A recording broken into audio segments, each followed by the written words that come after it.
Incontro sabato 15 febbraio presso il Museo Archeologico Nazionale di Adria per una sintesi di 3 anni di attività del progetto di educazione all'archeologia. Focus della giornata: Adria, San Basilio, Corte Cavanella, una rete per una storia antica nella terra più giovane d'Italia.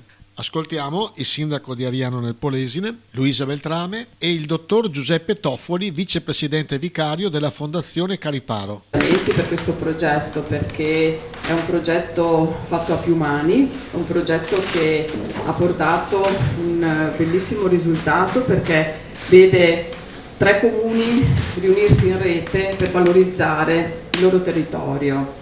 Allora, posso dire che il territorio del Delta è conosciuto perché, lo sappiamo, insomma, fa parte del Mabunesco, e quindi è noto per la sua parte prevalentemente naturalistica.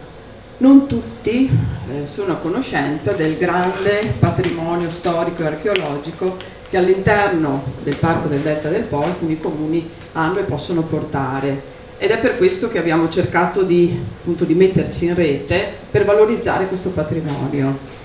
I comuni di Ariano, di Adria, che ci ospita in questo bellissimo museo, e il comune di Loreo.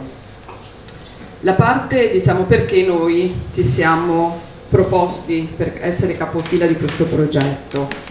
Il comune di Ariano, ha un sito che riteniamo, lo teniamo e lo consideriamo il nostro gioiellino, il sito di San Basilio. E nei 5 anni, perché è dal 2019 che in sostanza San Basilio sta vivendo una sua riscoperta, proprio perché sono in corso gli scavi archeologici aperti, che sono visitabili e che sono continuativi appunto dal 2019 fino ad oggi, grazie ad una rete ed una collaborazione tra le università di Padova e di Venezia, la soprintendenza, la direzione dei musei e il supporto fondamentale e indispensabile della Fondazione Cariparo, che crede in maniera veramente importante a questo territorio e a questo valore.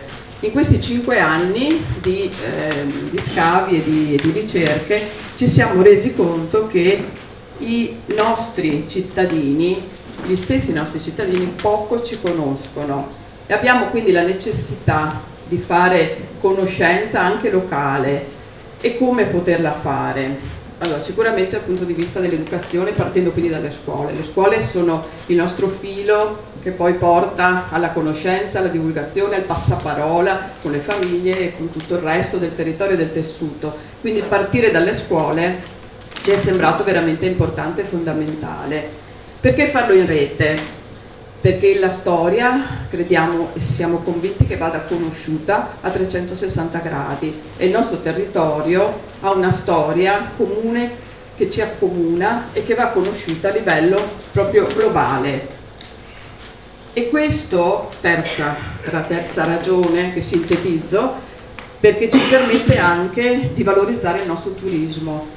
Il nostro delta possiamo valorizzarlo e farlo conoscere da un punto di vista turistico, valorizzando il nostro territorio tutto il periodo dell'anno.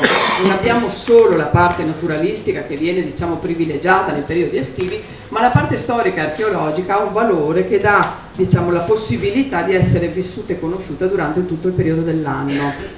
Ecco quindi che riusciamo a valorizzare tutto il nostro territorio, potendo offrire un pacchetto turistico che ci possa portare ad una crescita e una valorizzazione di tutto il nostro territorio. Ecco, 2 parole solo per dire che la Fondazione ha voluto in questi anni promuovere lo sviluppo del Polesine partendo dalla cultura nella sua accezione più vasta, perché la cultura è veramente il motore del cambiamento.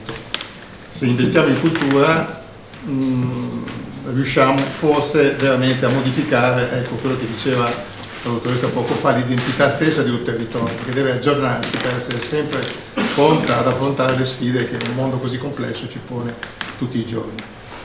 E noi abbiamo voluto farlo attraverso vari strumenti, ma l'archeologia in Polesine, a mio modo di vedere, non della Fondazione, è forse lo strumento migliore, la cosa più bella che abbiamo fatto in questi anni in Polesine. Per cui sono molto felice di essere qui e mi piace che questa iniziativa abbia sempre più seguito e sempre più successo. Grazie.